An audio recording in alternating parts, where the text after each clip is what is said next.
After successfully completing 2 Himalayan treks, I decided to challenge myself for something tougher, a bigger achievement.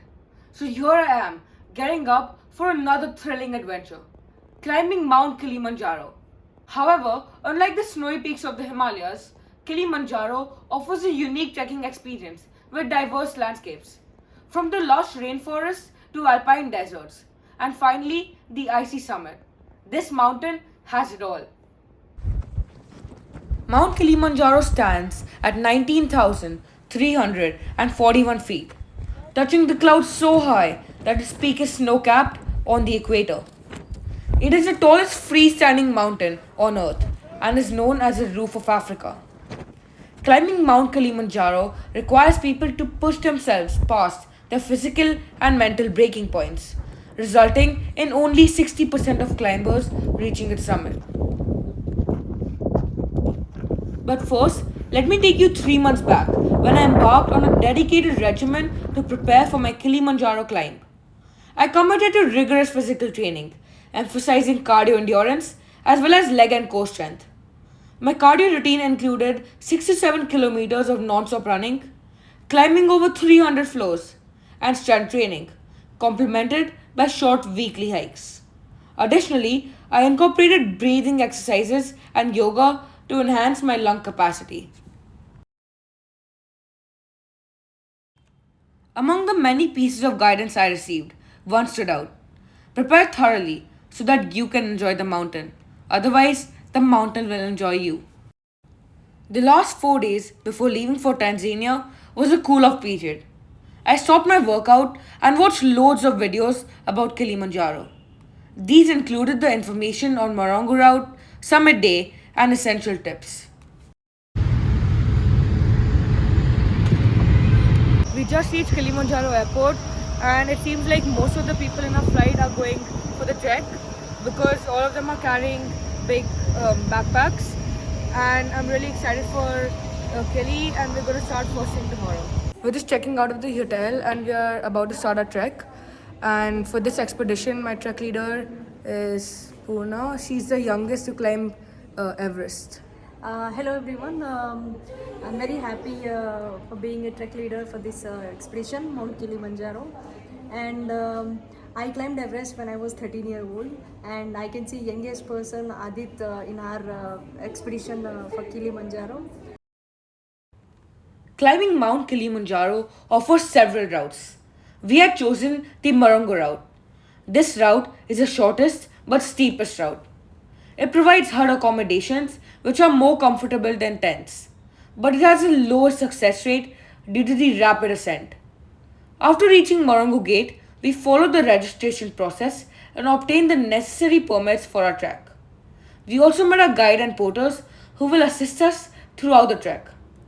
By the time we were done with this process, it started raining heavily, which delayed our start time, but with no option to wait further, we wore our rain covers and started the trek at around 2 pm to ensure we reached Mandara Hut before sunset. I must admit, by the time we arrived at Mandara, I was utterly exhausted and just wanted to go to bed. We left Mandara Hut at 9 am. Horambo Hut is the second leg of the trek. Our guide emphasized maintaining a slow pace, or pole pole, as he say in Swahili, which means slowly slowly. We greeted people throughout the hike with Jambo, which means hello, and they responded with Jambo. We reached a point where we could see the peak standing tall, and our guide Emmanuel gave us a brief history and geography of this region. At Kilimanjaro, we have 3 peaks. We have the tallest one, the highest one is that is the Kibo. This is Kibo, but we have the point is called Uhuru. What the meaning of the Uhuru? Why it's called Uhuru? It's called Uhuru because Tanzania we get our freedom 1961. So the day we get the freedom, we take the candle to the peak, and we say now Tanzania we are freedom, we are Uhuru. The altitude gain and the length of the hike made it more challenging than the first day. It's important to pace yourself and stay hydrated. I drank almost 5 liters of water since the morning on the insistence of our guide. While it typically takes about 8 hours to complete this hike, our group of 8 took 10 hours. Managing such a large group on a sense, with everybody taking breaks at different times, made it slightly more exhausting. Over the last few hours, I had a terrible headache and was feeling extremely nauseous, mainly due to the fatigue and exhaustion I felt from the previous day's hike. After reaching Horambohat, our guide, Emmanuel, helped me stabilize. He gave me medicine and made me drink some lemon water. The good news was there were no signs of altitude sickness, just exhaustion. He assured me that I would be fine by the next day, which was an acclimatization day. Today was an acclimatization hike to Zebra Rock.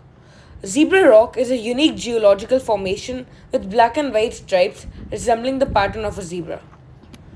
Today, I was extremely nervous and barely spoke to anyone. My mind was preoccupied with thoughts of whether I would be able to make it to the summit, as each step seemed increasingly difficult. I remained quiet and lost in my thoughts the entire time.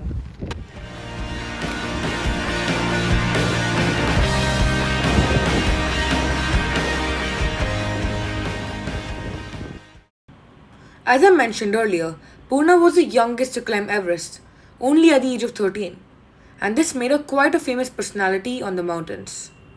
During our hike, a group of Serbian hikers recognized Poorna and requested an interview for their local newspaper.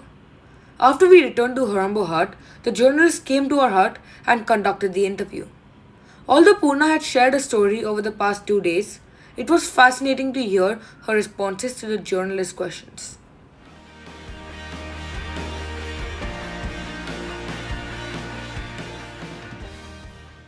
The hike from Horambo Hut to Kibo Hut is a significant and challenging part of the journey. We started at 8 am. The entire hike takes you through an alpine desert, and the landscape is quite dramatic. The temperature dropped drastically soon after we started the trek.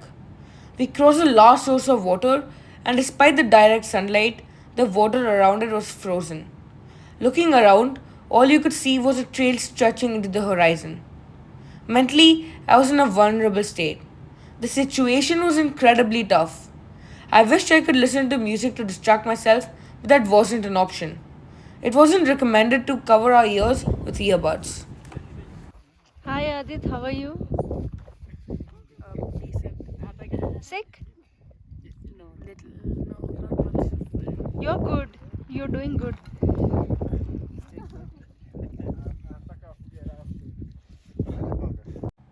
It took us about 8 hours to complete the hike, and we reached Kibo at 4 pm.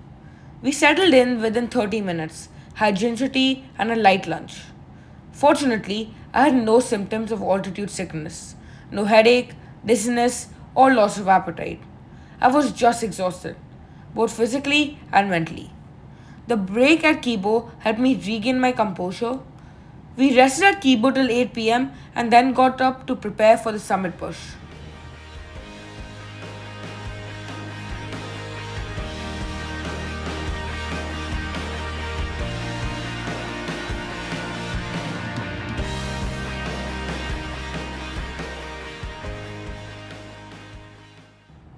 The temperature outside was almost minus 25 degrees, making it essential to dress in multiple layers.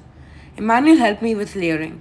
I had 2 layers of socks, 3 layers of lowers, 5 layers on the top, 2 layers of beanies, 3 layers of gloves, and on top of it, I had warmies in my gloves and socks. We started for the summit at 10:30 pm, almost an hour late than our scheduled time. Kiboha to Uhuru Peak is undoubtedly the longest and the toughest part of the expedition.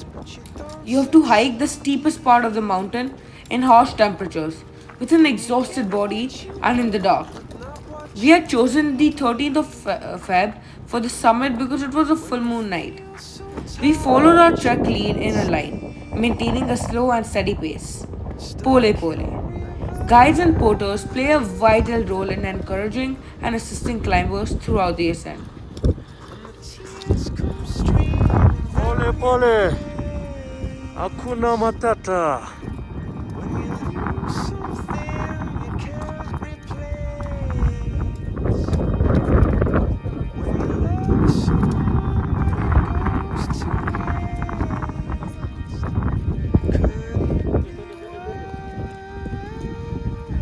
3 weeks ago, my father took my brother and I to a Coldplay concert.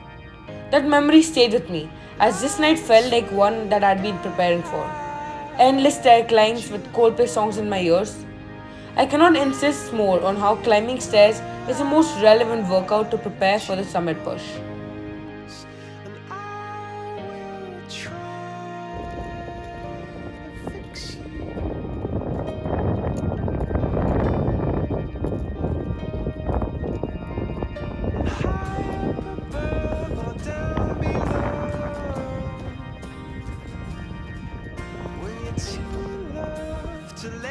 We took more breaks than planned. As I mentioned earlier, a group of 8 is a pretty large group to be managed for such heights. I was feeling more confident than I had at any point over the last 4 days. With the goal drawing closer, my thoughts were gradually settling in. I started thinking about being on the summit, wondering about how proud my school would be when I unfurled the flag, and how happy and content I would feel when I'm on the way back. But eventually, these thoughts faded away, replaced by a mix of exhaustion and sleepiness. At about 6:15, we reached the crater rim. The first point is Gilman Point. By now, we have trekked for 8 hours, and we are still 3 hours away from Uhuru Peak. The entire journey now is on snow. Just to give you some perspective, Everest Base Camp is 5,364 meters, which we reached on the 8th day of the expedition. And here I am, on the 5th day, at a higher altitude than Everest Base Camp.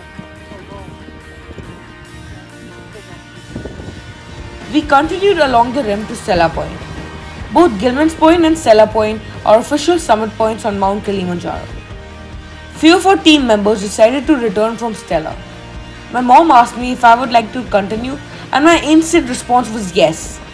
This is where all that video research came in handy. Climbers are so exhausted by now, you would laugh, but most of the climbers start hallucinating. I was in a state of complete awareness. I knew that this would happen because of the high altitude, low oxygen, physical and mental exhaustion, but another 1 hour and I will be at Uhuru Peak, and I wanted to taste that success.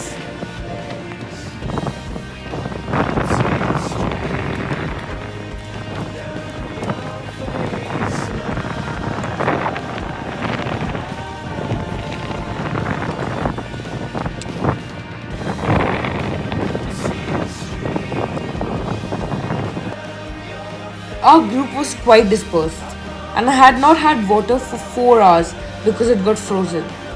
And like me, all the ones who continued towards Uhuru had all run out of water.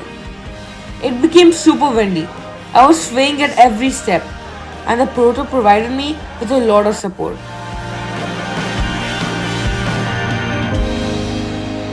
Lights will guide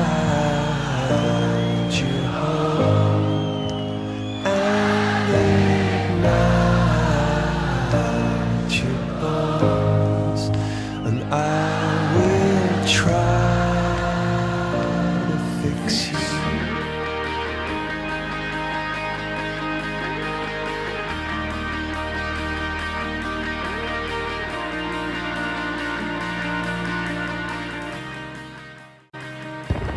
When I reached the peak, I was feeling more relieved than joyful. It took me some time to just gather myself. I was holding my school flag and I knew it was flying, and it was impossible to click a photo like that, but my brain had literally stopped working. The weather conditions were constantly depleting, and that made it impossible to stay. On the way back, I was literally sleepwalking. As much as I would like to have celebrated with myself, I was just so exhausted that I did not even feel that I achieved something so big. It took us 6 hours to reach Kibo. After having some food, we started for Humbo Hut at 5:30 pm and reached by 10 pm. In the last 38 hours, we had cumulatively trekked for 32 hours. Jambo bwana, habari gani? Nzuri sana. We slept really well at Harambo and started for Morongo Gate at 9 am. I was so excited to reach the base that I was almost running throughout. There was no pain in the knee or any other joint, and my mom and Poorna were with me. I was cheered by so many hikers. They stopped by, asked my age, and took pictures of me. It was so flattering. After reaching the base, when the entire group gathered for the last meal at the gate with all the porters, Emmanuel handed over the certificates. The entire trek support team told me that they were not confident if I could make it, and this got me celebrating my achievement even more.